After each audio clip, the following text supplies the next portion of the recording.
Olá, tudo bem? Como que vocês estão?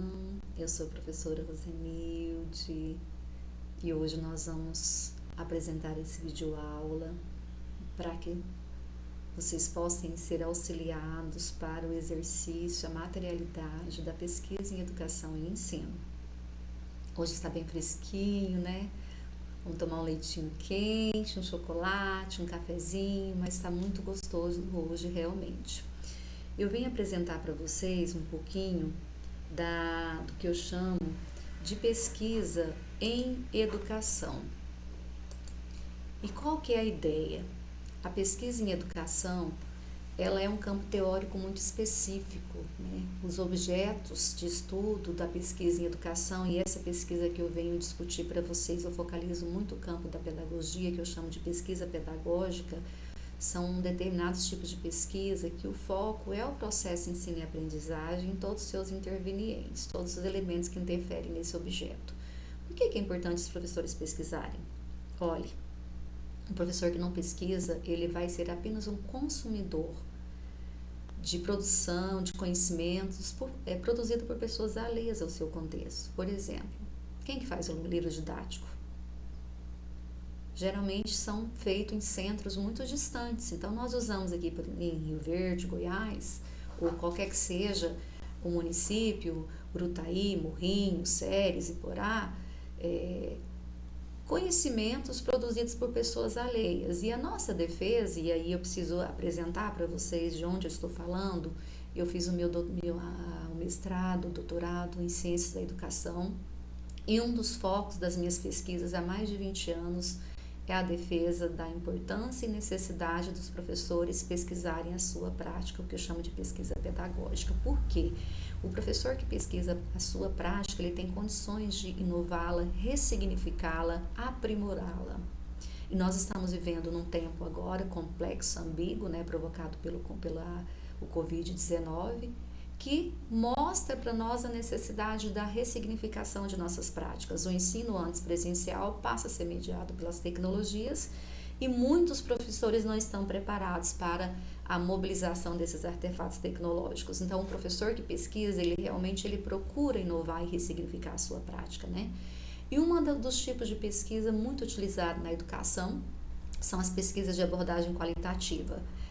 Vem para mostrar que ao trabalhar com fenômenos sociais, humanos, nós não podemos usar métodos alinhados com as pesquisas experimentais, porque estamos tratando de pessoas que têm sentimento, coração, enfim, são diferentes na sua forma de interagir socialmente, na sua forma de aprender. Não dá então para usarmos os mesmos métodos das ciências naturais, experimentais, na pesquisa que envolve objetos de estudo que são pessoas ou as diferentes relações de aprendizagem e interação social que partem delas, né?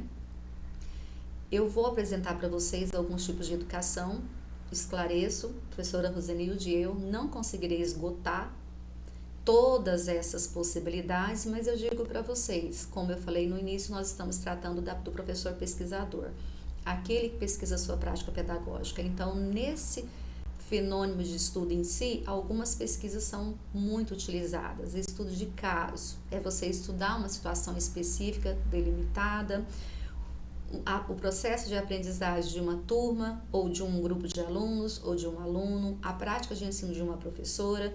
Por exemplo, em tempos pandêmicos, que nós não temos o acesso presencial à sala de aula, nós podemos acompanhar um caso específico pelos os recursos, os artefatos tecnológicos que essas professoras estão utilizando, ou esses professores. Então, o estudo de caso, ele é uma abordagem e eu vou depois explicar os procedimentos de recolha de dados que praticamente vários podem ser utilizados para todas essas abordagens de pesquisa. Pesquisação. A pesquisação, enquanto estudo de caso eu quero detectar uma situação, investigar ela profundamente, a pesquisação, eu além de levantar a problemática a partir dessa situação, geralmente ela emerge a partir da minha prática, eu quero também tentar amenizar essa situação. Hoje, por exemplo, qual é o grande problema? Como ensinar na pandemia. Então, a pesquisação, ela vai encontrar propostas metodológicas para ensinar na pandemia. E você vai desenvolver essas propostas e você vai fazer uma reflexão na ação. E posteriormente publicar, porque se não publica não é pesquisa, né?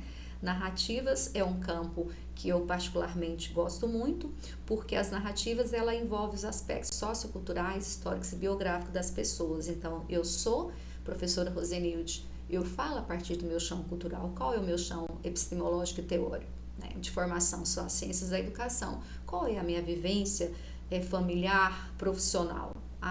Tenho uma família, eu sou de Mato Grosso, eu sou do Campus Rio Verde, que interações que acontecem aí. Tudo isso impactua na forma da Rosenilde pensar e na forma de desenvolver a sua prática. A pesquisa etnográfica é uma pesquisa, ela tem uma característica singular, porque ela tem uma exigibilidade profunda, segundo a Marli André, Mengelud, que também o Trivins, que são teóricos das questões metodológicas da educação. É importante que o pesquisador focalize o seu objeto, ou seja, se eu vou pesquisar uma escola específica, que eu fique imerso nessa situação por mais de 6 meses. Então, não é simplesmente entrar 1, 2 dias e já falar sobre a situação. Ele exige muito mais uma descrição profunda das nuances, dos pormenores. É indicado para a tese de doutorado, para professor já em efetivo exercício, mas uma pesquisa que vocês vão fazer aqui na graduação ou na pós-graduação, lato sensu, ou mesmo no mestrado, não é muito indicado. O que são procedimentos e técnicas de pesquisa? Né? Toda ciência, ela precisa ter um método para atingir as intencionalidades. Então, eu tenho um objeto, eu tenho uma questão de pesquisa que me conduz, né, o que me inquieta, o que eu quero saber, e eu vou ter um método para prosseguir, para caminhar e, enfim, atingir essa intencionalidade. E quais os principais caminhos, professora, de recolha de dados em pesquisa em educação? Novamente, eu digo para vocês que eu não consigo esgotar essa discussão.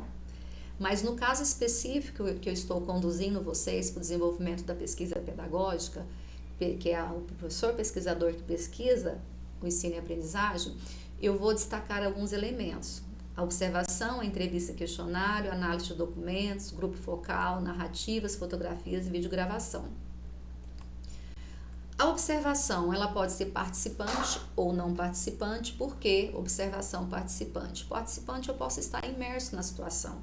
Eu quero observar um determinado grupo, que seja de forma online, né, nesse momento pandêmico, e eu quero eu começo a auxiliar o professor, já encaminhar propostas para ele. Então, nesse caso, eu já não estou apenas observando, eu estou participando também. Então, a observação, ela exige um roteiro organizado, bem estruturado, e ela tem vantagens e limitações. A vantagem é porque eu estou ali observando de forma profunda, por vários dias seguidos, como que se procede, que posturas que o professor mobiliza em sua prática, como que ele interage com os alunos, enfim, todos os elementos do campo da didática de sala de aula. Mas quais são as limitações? As limitações é porque nós tendemos a criar impressões e a nossa vida pode interferir. E a nossa vida também teórica. Eu desconheço, por exemplo, os elementos da pesquisa em educação. Com certeza eu vou ter uma limitação nesse olhar. E aí eu pergunto para vocês, eu sempre passo essa imagem em sala de aula, né, quando nós estamos juntos, olhos nos olhos, né, podemos estar bem próximos, calor humano, e eu escuto as seguintes respostas. Professora, eu vejo uma senhora. Eu vejo uma moça. Outros, eu vejo 2 coisas. Outros, eu não vejo nada. Percebe? Cada um olha a partir de uma base, de um chão cultural, teórico, familiar. Nem todos veem o objeto da forma como são. É uma situação simples, mas que você alonga para o contexto das relações escolares e você vai perceber isso. Nós vamos trabalhar com 2 pesquisadores, o mesmo total de dias na escola, participando do mesmo campo de relações, e cada um vai falar de um jeito. Então, há um processo de subjetividade, e isso a gente tem que ter muito cuidado, porque a pesquisa e a educação ela exige um caminho rigoroso. Nós temos que avançar dessas questões de interferências subjetivas, e isso é possível por muita leitura. Questionário também é um procedimento de recolha de dados na pesquisa em educação.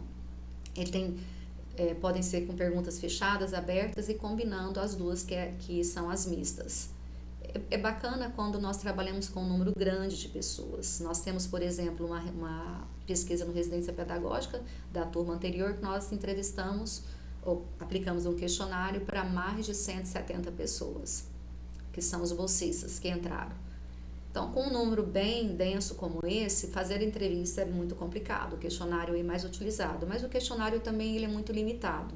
Ele não dá muito margem de olhar. Eu não gosto muito do questionário, a não ser que você combine o questionário com outras estratégias, né? Nós temos aqui no Google Form, muito fácil para você elaborar, muito fácil de atingir as pessoas, é tudo online.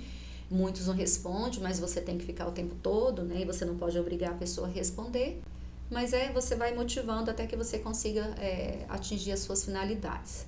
A entrevista, tem a entrevista estruturada e a não estruturada.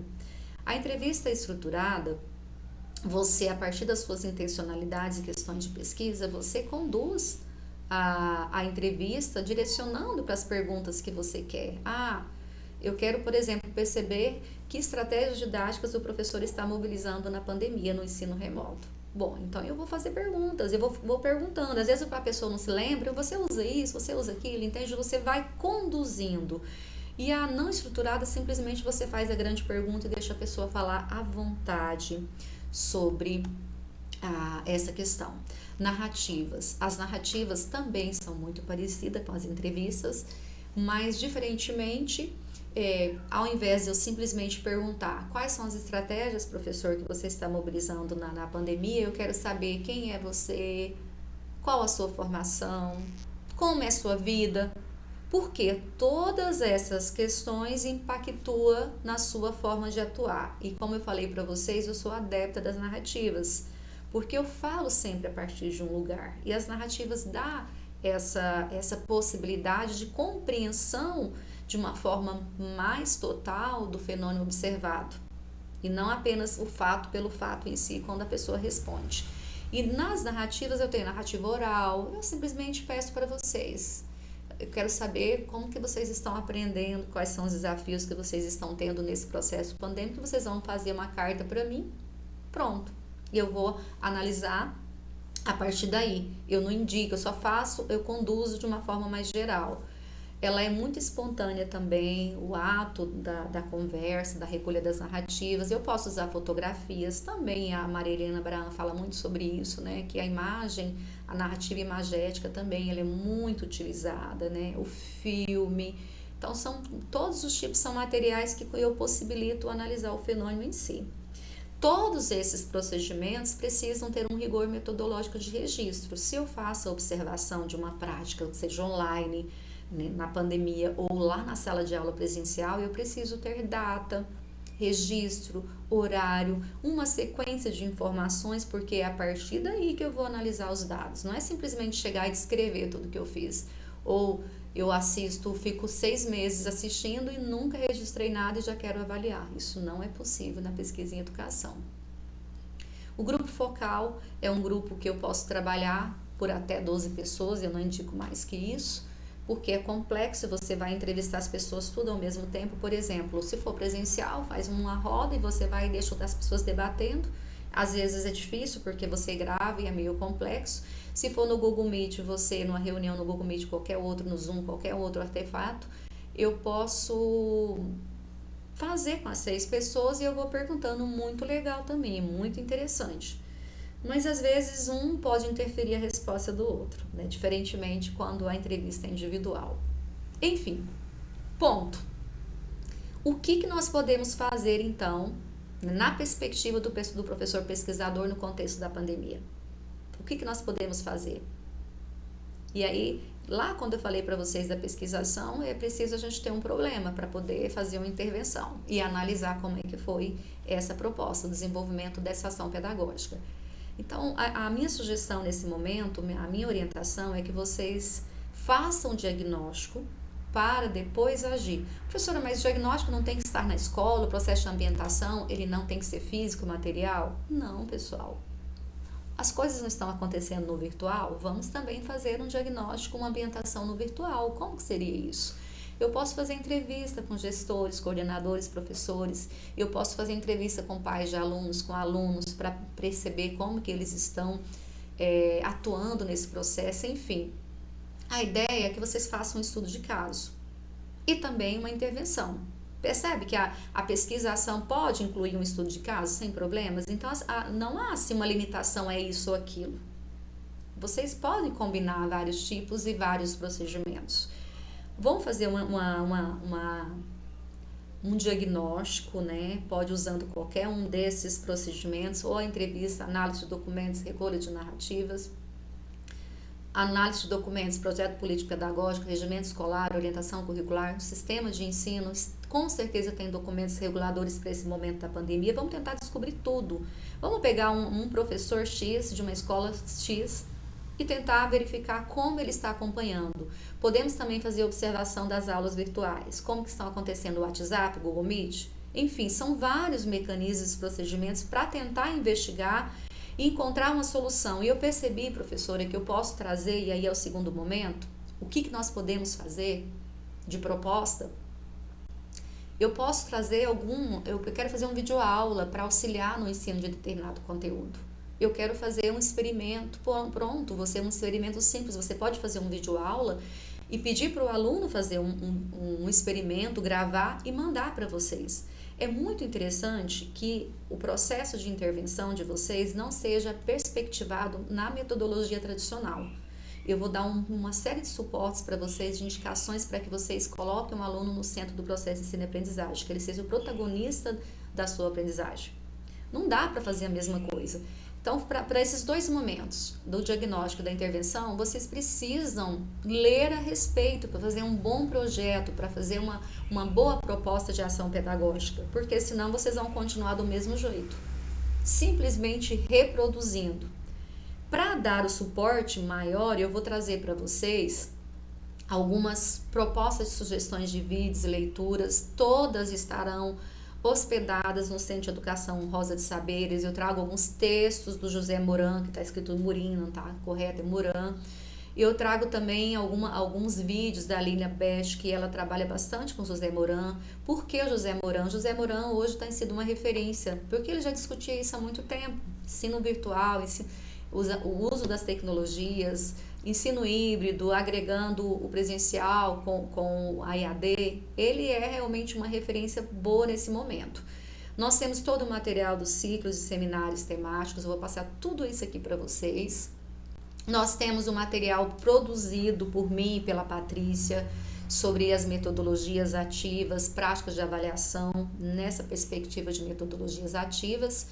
Tem esse livro, eu penso que vocês têm que comprar pelo menos um livro, né? Metodologias ativas para uma educação inovadora. Ele dá um monte de sugestão para o trabalho usando as tecnologias, trabalhar o processo de ensino-aprendizagem usando as tecnologias.